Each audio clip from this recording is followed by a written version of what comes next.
주님 안에서 다시 여러분과 함께 말씀 가지고 교제할 수 있게 되어서 반갑습니다. 지난주 저는 여러분과 함께 우리가 믿는 하나님은 이 세상에서 유일하게 살아계셔서 역사하시고 우리 모두를 죽기까지 사랑하시는 분이라는 사실을 함께 나누었습니다. 우리가 믿는 하나님께서는 우리를 자신보다 더 사랑하시기 때문에 창조주와 피조물의 관계에 만족하지 않으시고 성자 하나님께서 임마누엘로 우리 가운데 함께 계시다가 우리를 살리시기 위해 대신하여 십자가에 죽으셨습니다. 그 덕분에 우리가 예수를 믿게 되면 창조물과 피조물의 관계가 아니라 하나님과 우리 사이는 부모와 자녀 관계가 되는 전혀 다른 차원으로 변하게 되었습니다. 그리고 나아가서 우리와 더 가까이 계시려고 성령 하나님께서 믿는 우리 모두의 마음 중심에 자리 잡고 함께 계시면서 우리의 삶을 인도하고 계십니다. 저는 하나님께서 우리 자신들을 끊임없이 사랑하시기 때문에 우리와 더 가까이 계시면서 사귐을 가지려 애쓰고 계시는 이러한 하나님 뜻과는 다르게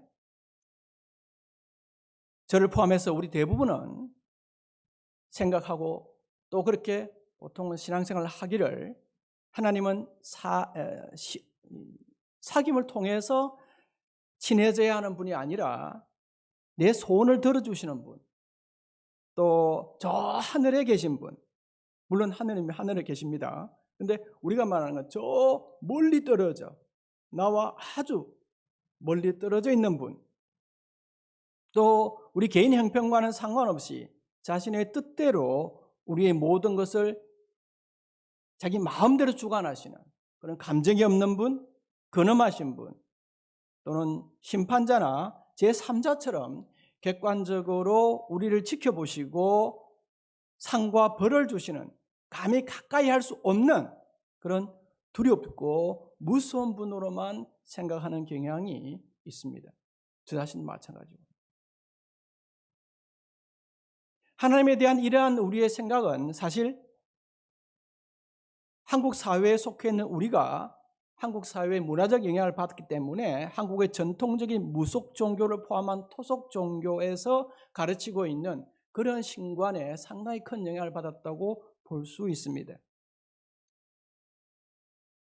무속 종교에서 신은 길흉화복의 주관자로서의 신 이렇게 여겨졌고 우리 조상들은 이런 신을 달래고 그 신에게 복을 받기 위해서 여러 가지 희생을 바치고 우상을 섬긴 것을 우리는 보아왔습니다. 이러한 전통적 신관의 신은 힘을 가진 심판자, 자기 마음대로 조작하고 자기 마음대로 우리 삶을 주관하는 그러한 존재, 우리의 유익과 상관없이 자기의 뜻대로 우리 삶을 주관하는 그런 존재로 여겨졌고, 그렇기 때문에 신 자신의 뜻과 의지와 유익이 우선이었고, 우리 사람을 막 부리는 종이나 신 자신을 위한 도구로만 여기지 교제하거나 친하게 지내는 존재로 여기지 않습니다. 이러한 이기적이고 비인격적인 사람이 만든 이러한 신들은 설사 살아있는 척 하더라도 우리를 속여서 결국 망하게 만들고, 결코 성경에서 보여주시는 창조주 여호와 하나님이 우리를 사랑하시는 그 사랑을 베풀지는 못하는 것입니다. 하지만 이와는 달리 사랑으로 천지 만물을 창조하시고 사랑으로 세상의 모든 생명을 살아가게 하시고 사랑으로 인류의 역사를 주관하시는 살아계시고 유일하신 신이신 하나님은 사랑 그 자체가 본질이기 때문에 진심으로 우리와 가깝고 친근하게 지내시기를 원하시는 그러한 하나님이십니다. 성경에서 하나님이 어떠한 분인가에 대해서 가장 간단하면서도 분명한 가르침은 요한일서 4장 16절에서 말씀하시고 있는 것처럼 하나님은 딱 한 문장으로 사랑입니다. 물론 신학자들이 또 수많은 신학을 공부하는 많은 사람들이 하나님은 이런 분이다, 하나님은 이런 분이다, 하나님 이런 분이다 라고 설명하고 있습니다만 그 모든 설명을 딱 하나로 압축하면 하나님은 사랑이시다라는 하나님의 정체성을 딱 이 문장으로 표현할 수 있게 되는 겁니다. 이러한 하나님께서는 마치 지혜로운 부모가 아이가 자라는 단계에 따라 세밀하고 적절하게 아이의 수준에 따라 가르치듯이 우리 역사의 발전에 따라서 우리 인간의 지혜가 발달하는 단계에 맞추어서 우리에게 하나님 자신에 대해 조금씩 더 이해할 수 있도록 자기 자신을 계시해, 즉 알려주어 오셨습니다. 저는 오늘 읽은 본문을 기초로 하여 여러분과 함께 자칫 잊어버리기 쉬운 신앙의 본질인, 신앙의 핵심이 되는 하나님과의 사귐이라는 관점에서 우리가 믿는 하나님에 관한 세 번째 말씀으로 아브라함의 하나님, 우리의 하나님이라는 제목으로 함께 은혜를 나누고자 합니다. 제가 여러분과 처음 만났을 때 말씀드린 것, 두 번째 말씀드린 것, 세 번째 오늘 말씀드리는 것들이 일관되게 우리의 신앙이 관계라는 것에 기초해서 계속 말씀을 드리고 있습니다. 그래서 우리의 기도는 모든 기도는 응답하신다. 그 관계적인 하나님이 세상 신과 다르다. 지난주에 말씀드렸고 오늘 이 관계적 신앙을 가지고 신앙생활을 해야 하는 우리는 하나님과 친밀한 사귐을 가지는 그러한 방향으로 하나님을 두려워하는 신앙이 아니라 하나님과 사귐과 하나님과 친밀함, 그 친밀함을 바탕으로 신앙생활을 해야 된다라는 말씀으로 오늘 말씀을 나누고자 하는 것입니다. 먼저 우리가 믿는 하나님은 경배의 대상입니다. 동시에 친밀한 사귐의 대상임을 우리는 기억해야 합니다. 그래야 하나님이 주시는 모든 하나님께서 우리에게 알려주시고자 하는 당신에 관한 모든 축복을 다 받을 수 있게 됩니다. 하나님을 경배의 대상으로만 생각하게 되면 하나님 반쪽만 아는 거예요. 하나님이 우리와 사귀고자 하는 그러한 간절한 마음을 갖고 계신 분이라는 사실을 우리가 또 알고 있고 이 균형이 잡힌 신앙을 갖고 있어야 그 신앙이 제대로 더 큰 은혜를 누리는 신앙이 되게 되는 겁니다. 오늘 본문에 등장하는 아브라함은 바로 이 두 가지를 모두 균형 있게 지니고 있었던 그러한 신앙이었기 때문에 믿음의 조상이라고 불리는 사람이 되었습니다. 막연하게 하나님을 두려워하는 존재로만 봤다면 아마 아브라함은 우리에게 반쪽 신앙인으로 남아있을지 모르겠습니다. 하지만 아브라함은 하나님과 친밀한 그와 같은 관계를 맺고 신앙생활을 해왔기 때문에 믿음의 온전함을 우리에게 보여주실 수 있다고 생각하는 것입니다. 오늘 이사야 본문은 하나님께서 사람들의 지혜가 자라감에 따라 구약에서 창조주 또는 세상 주관자로서의 하나님의 모습에서 좀 더 개인적이고 인격적인 하나님의 모습을 보여주기 시작한 내용을 기록한 부분입니다. 그렇기 때문에 하나님을 주로 창조주, 심판주, 절대자로 묘사하고 있는 구약 성경의 전반부와는 달리 구약 성경의 후반부 여러 곳에서는 하나님을 좀 더 친밀한 분으로 설명하기 시작합니다. 그래서 하나님을 부모로 비유하기도 하고 그래서 설명합니다. 우리와 하나님과의 관계는 부모와 자녀와의 관계다. 지금 우리가 익숙하게 알고 있는 그런 관계입니다.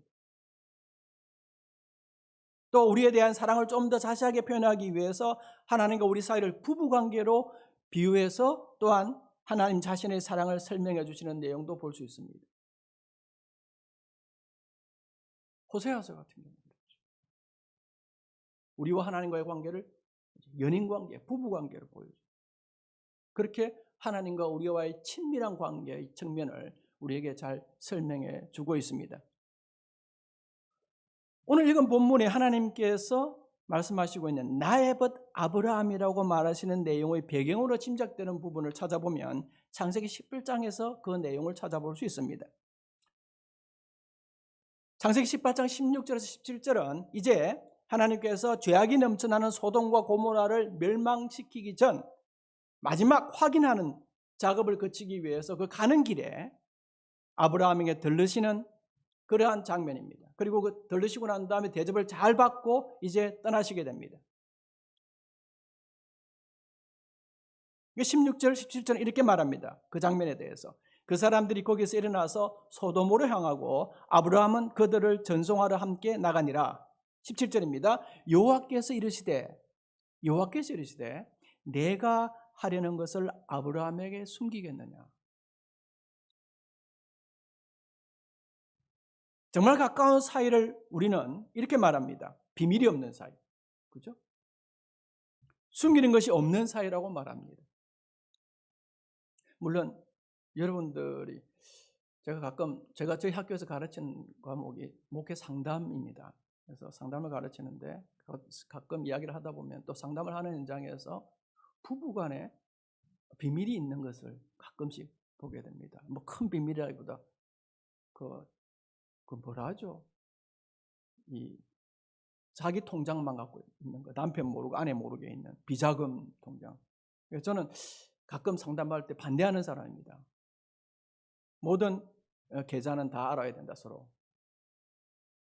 왜? 부부 사이가 친밀하기 때문에. 가림이 없어야 되는 거죠. 뭐 한민교회는 그런 분이 없을 거라고 생각합니다만, 비자금은 부부간에 감추는 것이 있으면 그 친밀함이 줄어들게 돼요. 정말 친한 사이는 감추는 게 없는 사이가 되는 거죠.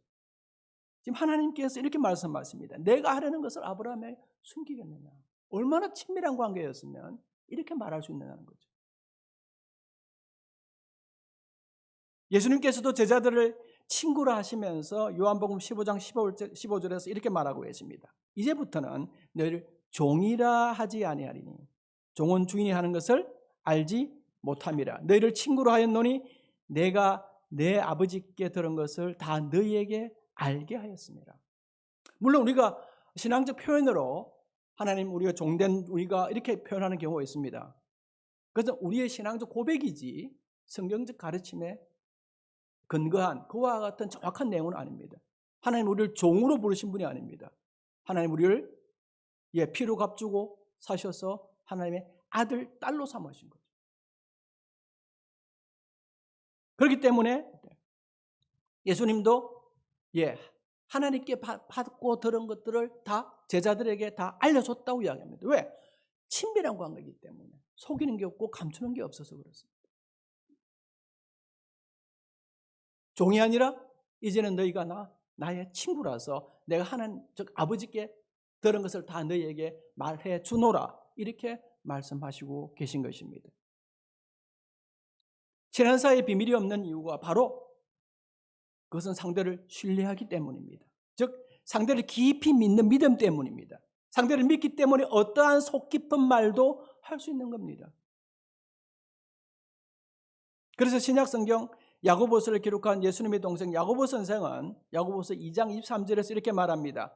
아브라함이 하나님을 믿으니 신뢰하니 말이죠.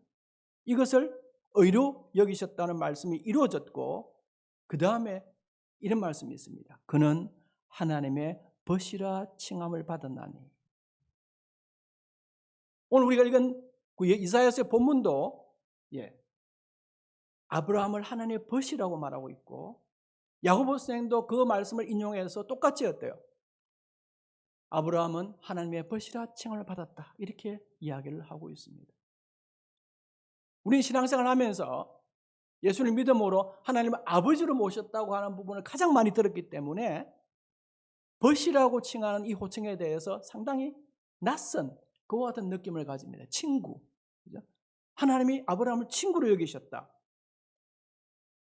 아브라함은 하나님의 친구라고 칭함을 받았다. 이 말은 우리에게 조금 낯선 그러한 느낌을 줍니다. 하지만 실질적으로 예수님 말씀을 그대로 보면 어때요? 하나님의 아들인 예수님이 성자 하나님께서 내가 너희를 친구로 하였노라. 우리가 예수님 믿음으로 양자형을 받아서 예수님과 미안하지만 형제 자매가 된 거죠. 얼마나 대단한 그와 같은 하나님의 섭리인지 모릅니다. 피조물인 존재가 하나님의 자녀가 된 거예요. 이건 천지가 뒤집혀질 일이죠. 왜? 단순히 하나님의 자녀로 끝나는 게 아니라 하나님의 자녀이자 하나님의 친구로 호칭을 받았던, 또 받고 있는 존재가 바로 아브라함이고 바로 우리라는 겁니다. 그래서 별로 실감이 안 나죠. 하나님 아버지 이러니까 가까운 벗이라는 생각이 안 나요. 친구라는 생각이 안 듭니다. 이렇게 되면 신앙에서 얻어야 될 부분들을 좀 얻지 못하고 신앙생활을 하게 되는 그러한 위험들이 있습니다. 성경에서 하나님은 끊임없이 우리를 사랑하셔서 우리와 가깝게 사귀고 싶어 하시는 그러한 분이라고 말씀해 주고 계십니다.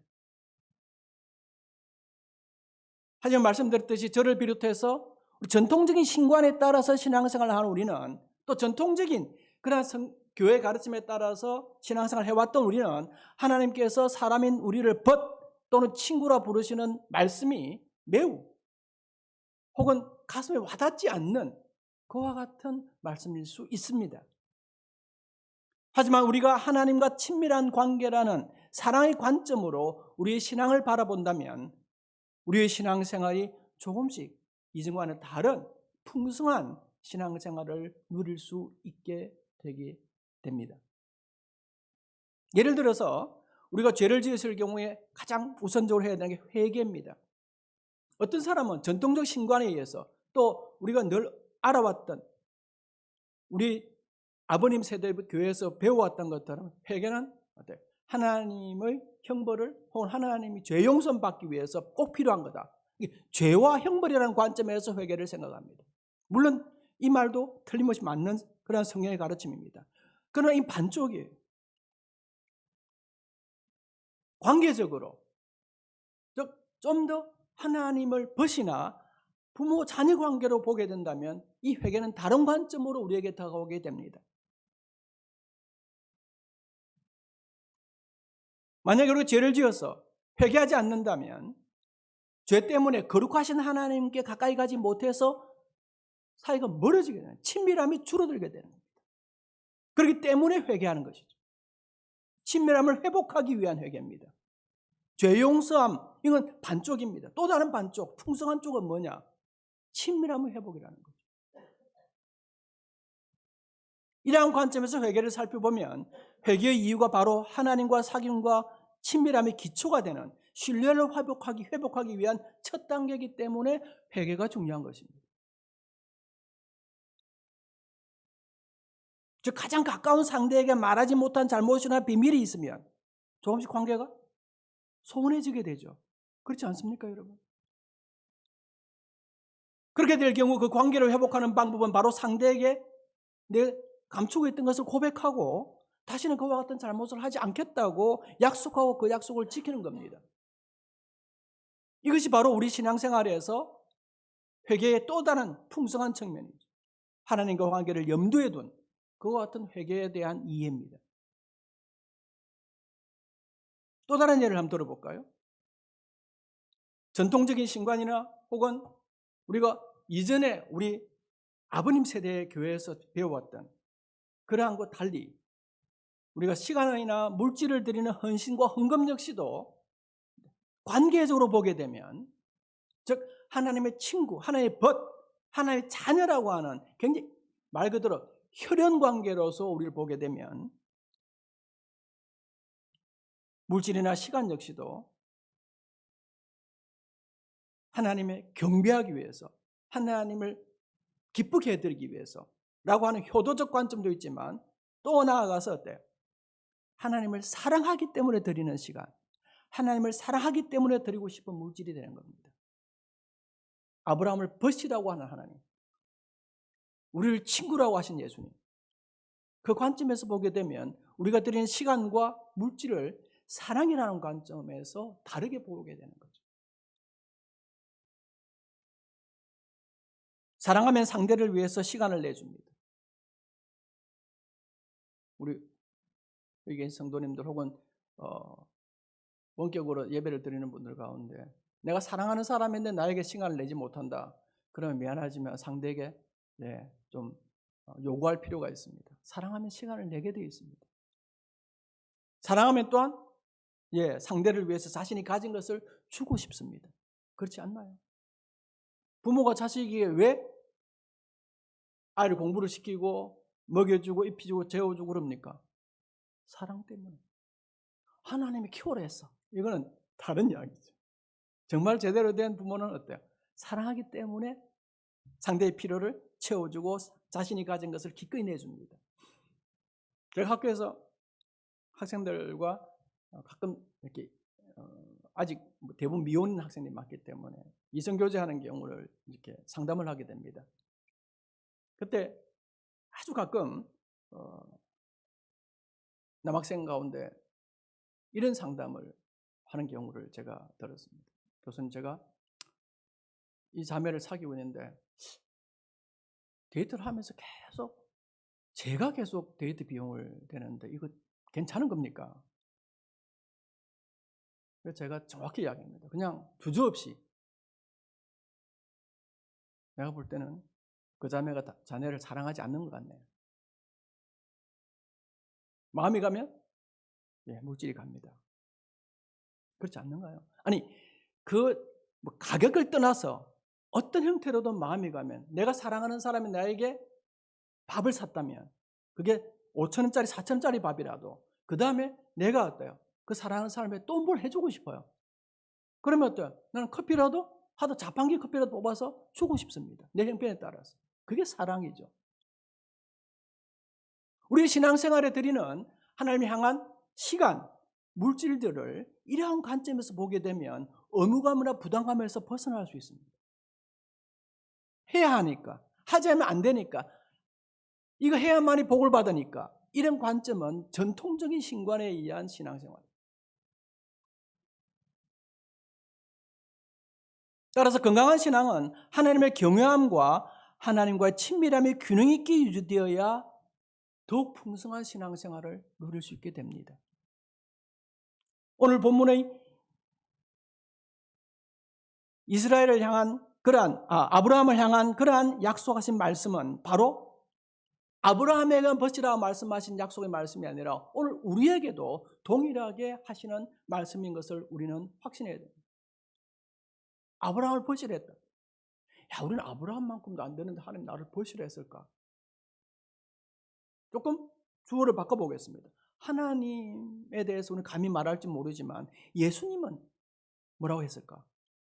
예수님은 우리를 그냥 친구로 했습니다. 다른 말로 벗이라고 우리를 부르고 있는 거죠. 이걸 놓치게 되면 신앙생활의 반쪽만 갖고 있는 거예요. 하나님을, 거룩한 하나님, 저기 하나님, 우리 경배를 받으신 대상인 하나님, 절대자로서 우리의 삶을 주관하신 하나님, 맞습니다. 그것만 가지고 있다면 여러분의 신앙생활의 또 다른 측면인 벗으로서의 하나님, 친밀한 하나님의 사랑의 하나님, 무한한 은혜와 우리를 무한히 용서하시는 하나님, 그 하나님을 잊어버리게 되는 안타까운 반쪽 신앙이 되게 되는 거죠. 그렇기 때문에 신앙은 우리가 전통적인 두려움에 사로잡힌 신앙이 아니라 하나님을 볼 때 하나님은 두려운 하나님이 아니라 하나님은 어때요?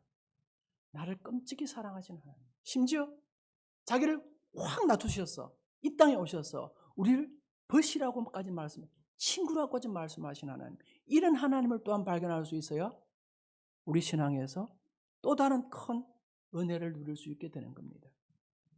두 번째로 하나님과의 사귐에 기초한 관계적 신앙생활의 동기와 바탕은 의무감이나 두려움이 아니라 하나님께 대한 사랑이어야 합니다. 우리 신앙생활의 동기와 바탕이 의무감, 해야 되니까.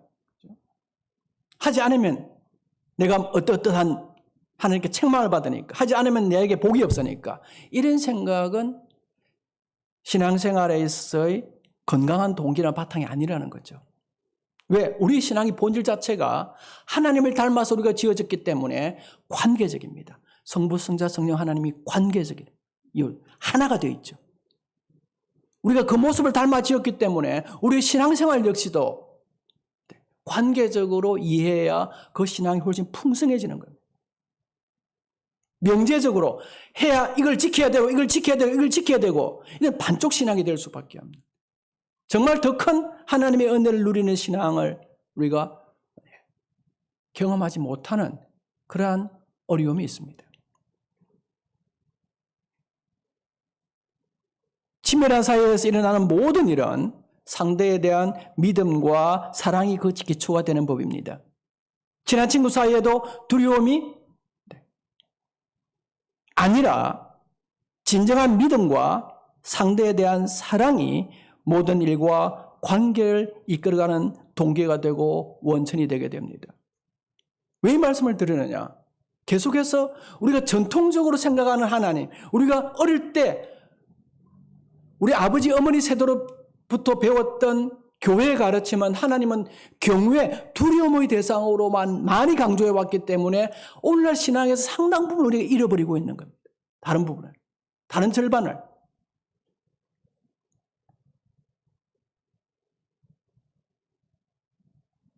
서로의 관계가 상대에 대한 두려움으로 이루어지게 되면 한번 여러분 상상해 보기 바랍니다.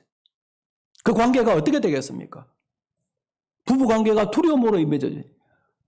우리 남편은 내 아내 사랑하지만 좀 무서워. 여러분, 그 관계가 어떻게 되겠어요? 친해지지가 않아요. 가까워지지 않아요. 정말 마음을 완전히 드러내놓고 이야기하기가 쉽지 않습니다. 그런 부부관계 건강할까요? 그 부부관계가 더 발전될 수 있을까요? 더 깊어지고 더 사랑이 더욱더 아름다워질 수 있을까요? 아니요. 한계가 있는 겁니다. 상대에 대한 두려움으로 어떠한 관계가 맺어질 경우에 그 관계는 결코 건강하고 친밀한 관계가 될 수 없을 뿐만 아니라 그 관계는 더욱더 깊어지거나 발전될 수가 없는 관계가 되는 겁니다. 그렇기에 건강한 신앙인의 하나님께 대한 태도는 두려움에 기초한 태도가 아니라 친밀감과 사랑에 기초한 신앙 태도가 되어야 정말 풍성한 삶을 누릴 수 있게 되는 겁니다. 그래서 요한 1서 4장 18절은 이렇게 말합니다. 사랑 안에 두려움이 없고 온전한 사랑의 두려움을 내쫓나니 두려움에는 형벌이 있습니다. 두려워하는 자는 사랑 안에서 온전히 이루지 못하였느니라. 사랑의 대척점에 있는, 즉 사랑을 방해하는 가장 위험한 요소가 뭐라는 거예요? 두려움이에요. 두려움이 있으면 사랑이 안 된다는 거죠. 그래서 사랑 안에는 두려움이 없다 이렇게 말합니다. 사도 요한은. 그럼 우리와 하나님 사이는 뭡니까? 하나님은 우리에 대한 두려움이 없습니다. 100% 사랑할 수 있어요. 문제는 우리가 문제입니다. 우리가 하나님에 대한 두려움이 앞서가지고 정말 친밀한 관계가 그 두려움에 잠식될 때 우리는 온전한 하나님과의 사랑의 관계가 맺어지기가 어렵게 되는 겁니다. 물론 거룩하시고 무한하신 하나님의 본질 때문에 인간인 우리는 하나님 앞에 서게 될 때 본능적으로 하나님께 경외감을 가지게 되고 위축되게 됩니다. 그건 어쩔 수 없는 창조주와 피조물로서의 인간의 관계이기 때문에 그럴 수밖에 없어요. 하지만 하나님께서는 그럼에도 불구하고 우리가 하나님께 더 가까이, 더 친밀하게 다가와서 진정한 친구처럼 지내시기를 원하십니다. 이걸 우리가 귀를 기울여 들어야 되는 거예요. 본능에 따라서 두려움에 들 게 아니라 말씀에 의지해서 나아갈 수 있어야 된다는 거죠. 이게 신앙입니다. 이게 믿음이죠. 믿기 때문에 본능을 억누르고 나가는 겁니다.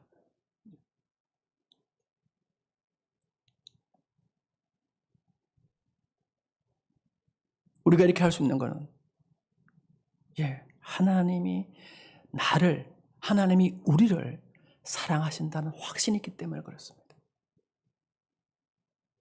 그렇기 때문에 본능을 억누르고 하나님을 더욱더 가까이 사랑하려고 한 발 한 발 더 나아가는 거죠. 우리가 부모님을 어려워하면서도 가장 친한 관계 중에 하나가 부모님과의 관계입니다. 그렇죠? 부모님이 물론 각 가정마다 조금 양육 방식에 따라 다릅니다. 어떤 가정은 굉장히 가부장적인 가정이 있는 수도 있고 요즘 젊은 분들은 좀 안 그렇더라고요. 그런데 대부분은 어때요? 부모님이 어렵습니다. 엄부자모라고 하죠. 우리가 어려운 분이 어쩌요? 아버지 주로. 우리 아버지 안 그런데 그건 참 복된 가정입니다. 그런데 아버지. 근데 엄마는 어때요? 엄부자모라고 하죠. 자애로운 엄마. 엄마에 대해서는 여러분 막 두려워하는 마음 없죠, 대부분. 나는 우리 집은 우리 아버지보다 우리 엄마가 더 무서워. 그러니까 예외적인 가정입니다. 음부자모가 일반적이죠. 이러한 어때? 관계 속에서 하나님 아버지라고 할 때 우리는 늘 아버지라고 생각하니까 자꾸 어려운 겁니다. 조금만 털어볼까요? 제가 잘못하면 이단이 될 위험이 있어서 조심합니다만은 하나님은 아버지로만 한정된 분은 아닙니다. 하나님은 모든 걸 다 포함하는, 어머니의 성향도 포함하는. 좀 이따 설명드리겠습니다만 하나님이 우리를 키웠다, 양육했다, 젖을 물렸다 이런 표현들이 나옵니다. 왜? 우리가 하나님과의 관계를 좀 더 친밀하게 이해시키고 싶어서 그렇게 표현하는 겁니다. 아버지로서의 하나님에 대한 엄격함 또한 그런 경외하는 마음이 있지만 동시에 어머니로서의 영역도 우리가 하나님의 요소에 있는 겁니다. 그런 면에서 우리가 하나님과 친밀함을 이야기할 때 제발 한쪽만 너무 치우쳐서 다른 한쪽에 숨겨져 있는 신앙적 풍성함을 잃어버리는 그러한 과오를 범치 말아야 되는 거죠. 우리가 이러한 관계적으로 좀 하나님을 두려움이 아니라 사랑하는 존재로 하나님을 나를 벗이라 하는 그 믿음의 말씀의 의지에서 우리가 한 발 한 발 나아가야 될 때 하나님을 향해 나아가는 이 믿음은 단순히 세상이 말하는 복을 바라며 신앙생활하는 기복적 신앙이나 의무감으로 인해서 억눌린 신앙에서 벗어날 수 있게 만듭니다. 그렇게 될 경우 우리는 정말 하나님께서 원하시는 인격적인 신앙, 살아계신 하나님과의 친밀한 교제에 의한 인격적 신앙, 건강한 신앙, 그리고 자유롭고 활력 있는 신앙을 가능하게 만듭니다. 간혹 요즘 교회 안 나가는 기독교인들을 가리켜서 뭐 이렇게 별명이 있죠. 가나안 교인. 혹시 들어보신 적이 있는지 모르겠습니다. 자기는 스스로는 기독교인이라고 말하는데 교회를 안 나가, 규칙적으로. 그러면서 자기는 기독교인이라고 합니다. 그런데 그런 분들이 왜 교회를 안 나가느냐? 랭킹 1위가 뭔가 아세요? 부담스러웠어, 교회 가니까. 왜 그럴까? 이분들이 신앙을, 즉 하나님과 관계를 잘못 설정해서 그런 겁니다. 여러분 가운데 혹시 이 가운데 연애하신 분은 거의 없을 것 같습니다만 혹은 부부끼리도 만나자면 우리 집사람 가능 안 만나고 싶어 이런 분 있습니까 혹시?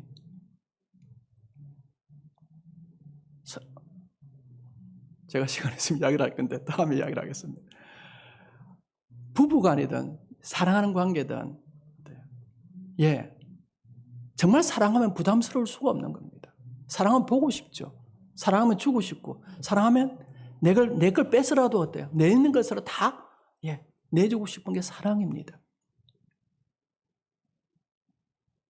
기본적으로 우리가 한국 기독교인들 가운데 신앙이 잘못 형성된 분들이 그와 같은 자기는 예수 믿는다고 하는 기독교인이라 건강한 기독교인을 생각하면서도 교회를 다니지 않게 되는 겁니다. 부담스럽다는 거죠. 부담스럽다고 데이트 안 하고 부담스럽다고 결혼 안 하고 부담스럽다고 애 안 키우고 아주 자기중심적인 그런 세대가 돼가는 잘못된 병든 신앙인이 되는 거죠.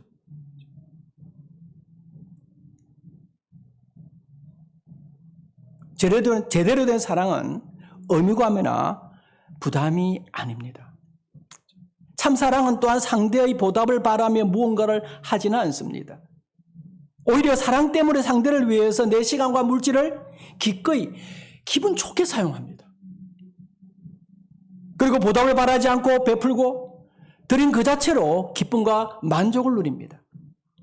진짜 사랑은 부담으로 하지 않는 것입니다.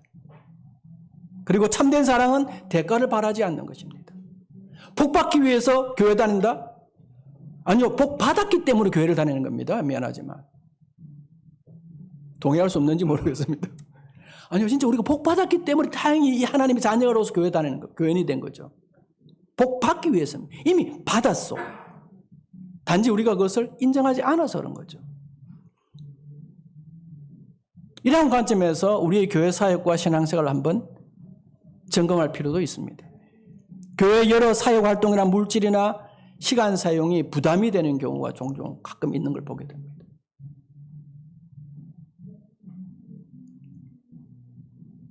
대표적으로 제 여동생이 한 번은 교회를 옮기겠다고 그래요. 한참 오래 다니는 교회를 왜 옮기냐? 교회를 옮겨야 될 이유가 있을까? 그리고 저 여동 원래 침례교회를 다니는데 그 옆에는 큰 장로교회를 다니겠대요. 그래서 왜? 그러니까 교회 사람들이 너무 많대.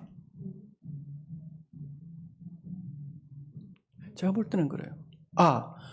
그 교회에서 우리 동생이 신앙생활을 잘못 배웠구나. 처음부터 이거 해야 된다고 가르친 겁니다. 예수 믿으면. 물론 다 모태신앙이죠, 가족이. 그런데 어릴 때부터 예수 믿으면 해야 돼라고 한 것부터 먼저예요. 예수 믿는 것은 사랑하는 거야 라고 했으면 애당초 접근 방법이 달라, 마음이 다른 거죠. 사랑이 커지면 커질수록 더 많이 하게 됩니다. 그렇게 가야 되는 거죠. 근데 그렇지 않고 어때요? 예수 믿으면 이거 해야 돼 라고부터 하다 보니까 어때요? 신앙적으로 모든 신앙생활에 짐이 되는 겁니다. 그렇기 때문에 신앙의 자유가 없어요. 억눌리게 되는 거죠. 예수 믿는 게 짐이 됩니다. 부담이 되죠. 그럼 그 건강한 신앙을 유지하기가 쉽지 않습니다. 만약 이렇게 된다면 우리는 우리 자신의 신앙을 점검해야 될 필요가 있습니다. 직분에 따른 교회의 시선과 체면과 의무감 이런 것들이 만약에 나에게 조금씩 스며든다면 빨리 스스로 물어봐야 됩니다. 내가 지금 사랑으로 하나님을 사랑하기 때문에 하나님 나하고 친밀하기 때문에 내가 일을 하는가 아니면 해야 되기 때문에 하는가 안 하면 내가 교회 종직인데 사람들 보는 눈이 어떨까 체면 때문에 의무감 때문일까 이렇게 스스로를 점검해 봐야 되는 거죠. 그래야만이 제대로 어때요? 건강한 신앙, 자유로운 신앙생활을 할 수 있는 겁니다. 저는 헌금 설교를 잘 안 합니다만 가끔 저희 교회에서 제가 합니다. 그런데 그 시간, 헌신 예배 때도 저는 이야기합니다. 사랑하기 때문에 하는 거다. 사랑하지 않으면 안 해도 된다. 사랑 안 하는데 나오는 건 다 부담이죠. 사랑 안 하는데 데이터를 만나러 가. 안 갑니다 그거. 가면 안 되죠. 부담되죠. 사랑하기 때문에 만나는 사랑하기 때문에 내 수중에 쉬운 100원밖에 없지만 자판기에 돈을 넣어서 커피 뽑아 쓰고 싶은 거예요. 적은 거지만 그게 과부의 두랩돈이었습니다. 그게 사랑 때문이었어요. 이런 사랑의 동기가 바탕이 된 자세로 믿음의 삶을 살아가야만이 우리는 때때로 기쁘고 즐겁게 때때로는 하나님께 죄송하고 미안한 마음을 가지기도 하면서도 신앙생활을 해나가는 겁니다. 자유로운 거죠. 하나님께 미안할 때도 있고 죄송할 때도 있고 당연하지 않습니까? 또 기쁠 때도 있습니다. 그게 신앙의 여정이죠. 그래서 어떤 때는 어때요? 회개기도도 합니다. 하나님 죄송합니다. 아이고 제가 좀 미안하네요. 또 어떤 때 새롭게 마음을 다지고 더 사랑하고 더 친하게 지내도록 노력하는 겁니다. 이러한 신앙생활을 할 때 우리는 비로소 신앙인의 삶이 부담이나 짐이 아니라 하나님의 사랑을 깊이 새기고 우리 인생이 그렇듯이 즐거움도 때로는 어려움도 있음을 그대로 받아들이며 신앙생활도 그렇다고 생각하고 참 자유를 누리고 살아가는 성도가 될 수 있는 겁니다. 안 그러면 교회 생활이 신앙생활이 기독교인이 되는 게 부담이 되는 거예요. 잘못된 우리가 길로 처음에 접어들어서 그래요. 방향이 잘못된 거죠.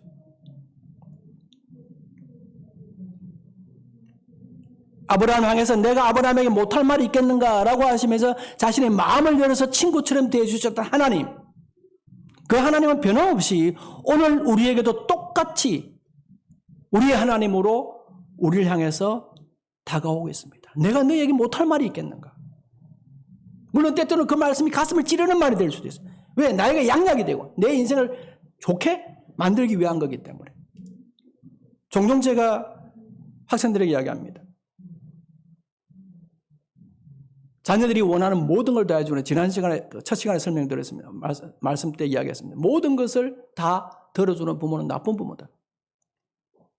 우리가 때때로 하나님 말씀을 들으면 어때요? 하나님의 그냥 틀어놓고 얘기할 때 죄송합니다 하나님. 가슴 찌를 때도 있죠. 왜? 하나님 우리가 숨길 게 없기 때문에 그렇습니다. 우리 역시도 그래야 되는 거죠. 이것이 뭡니까? 바로 하나님을 믿는 우리에게 주어진 또 다른 복인 것입니다. 창세기에서 벗으로서 자신을 보여주시고 아브라함의 친구로서 함께 하셨던 하나님은 21세기를 살아가는 오늘 우리에게도 변함없이 벗으로서의 하나님이십니다. 세상의 세태에 물들어서 본능적으로 하나님께 가까이 가기 쉽지 않은 우리의 본능을 말씀에 의지해서 믿음으로 극복하면서 친밀한 하나님, 친구와 같이 우리의 깊은 마음속을 한없이 나눌 수 있는 하나님을 다시 발견하는 복을 누릴 수 있어야 합니다. 이것이 신앙의 또 다른 축복인 것입니다. 이것이 예수 믿어서 누리게 되는 참된 복이죠. 하나님께 숨기는 것 없이 이야기할 수 있는 사이. 하나님 나에게 숨김없이 말씀하시는 사이. 이게 복입니다. 진짜. 하나님과 친구 먹는 복이죠. 요즘 애들 말대로 뭐 친구 먹는다고. 사랑이신 하나님, 세상의 어떤 신과도 견줄 수 없는 애끓는 사랑을 지니신 절대 사랑이신 우리 하나님. 그 하나님을 섬겨드려야 하나님보다는 우리가 친하게 지내고 싶으신 하나님이라는 또 다른 시각을 가지고 우리가 신앙생활을 할 때 우리는 성도로서 이 땅에서 더 건강한 신앙생활의 또 다른 측면을 경험할 수 있게 되는 겁니다. 그 하나님의 애끓는 사랑. 애끓는다는 게 애가 우리 고유한 그 창자라는 말이라고 그러더라고요. 우리 고유만.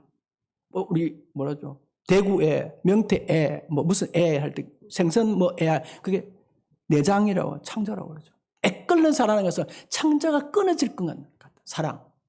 그 사랑을 말합니다. 이런 하나님의 사랑과 관련해서 우리에게 사랑의 선지자로 잘 알려져 있는 호세아 선지자가 한 글을 여러분께 소개하려고 합니다. 호세아서 11장 1절 이하에 나타난 이 하나님의 애끓는 우리 모두를 향한 사랑이 기록되어 있는 내용입니다. 읽어드리겠습니다. 이스라엘이 어린 아이일 때 내가 그를 사랑하여 내 아들을 이집트에서 불러냈다. 이게 출애굽기 이야기입니다. 그죠? 그러나 내가 부르면 부를수록 이스라엘은 나에게서 멀리 떠나갔다. 짐승을 잡아서 바알 우상들에게 희생제물을 바치며 온갖 신상들에게 향을 피워서 바쳤지만 나는 에브라임에게 그런 말을 가르쳐 주었고 내 품에 안아서 길렀다. 죽을 고비에서 그들을 살려주었으나 그들은 그것을 깨닫지 못하였다. 나는 인정의 끈과 사랑의 띠로 그들을 묶어서 업고 다녔으며 그들의 목에서 멍에를 벗기고 가슴을 헤쳐서 젖을 물렸다. 에브라임아 내가 어찌 너를 버리겠느냐? 이스라엘아 내가 어찌 너를 원수의 손에 넘기겠느냐? 내가 어찌 너를 아드마처럼 버리며 내가 어찌 너를 스보임처럼 만들겠느냐? 너를 버리려고 하여도 나의 마음이 허락하지 않는구나. 너를 불쌍히 여기는 애정이 나의 속에서 불길처럼 강하게 치솟아 오르는구나. 아무리 화가 나도 화가 나는 대로 할 수가 없구나. 이게 하나님 마음. 내가 다시는 에브라임을 멸망시키지 않겠다. 나는 하나님이요 사람이 아니다. 나는 너희 가운데 있는 거룩한 하나님이다. 나는 너희를 위협하러 온 것이 아니다. 내가 끝내 그들을 고향집으로 돌아오게 하겠다. 나 주의 말이다. 호세아 선지자의 기록입니다. 나는 너희를 위협하러 온 것이 아니다. 나는 너를 띠를 띄워서 업고 키웠고 나는 너를 젖을먹여서 키웠다. 이게 하나님의 우리를 향한 그러한 마음이에요. 그 돌보신 손길입니다. 우리가 깨닫지 못하죠. 뭐 우리가 자라고 나서 엄마 젖을 언제 먹었더라, 엄마가 나를 기억 안 나죠. 그러나 우리가 기억이 없더라도 하나님은 우리를 그렇게 키웠다는 겁니다. 이날 이때까지. 말씀을 마칩니다. 사랑하는 성도 여러분, 우리 모두 우리의 최종 고향집인 하나님 곁으로 가는 그날까지 때로는 우리의 삶이 힘들고 고달프고 어렵지만 끝내 모두 고향집으로 돌아오게 하겠다는 이 하나님의 말씀, 이 말씀을 가슴 깊이 새기고 의지하면서 하나님의 간절하고 애끓는 사랑 잊지 말고 날마다 제발 두려움보다도 하나님을 사랑하는 마음으로 소망 가운데 다가오는 한 주를 기쁨으로 살아가는 우리 모두가 되기를 주님의 이름으로 부탁을 드립니다. 기도하겠습니다.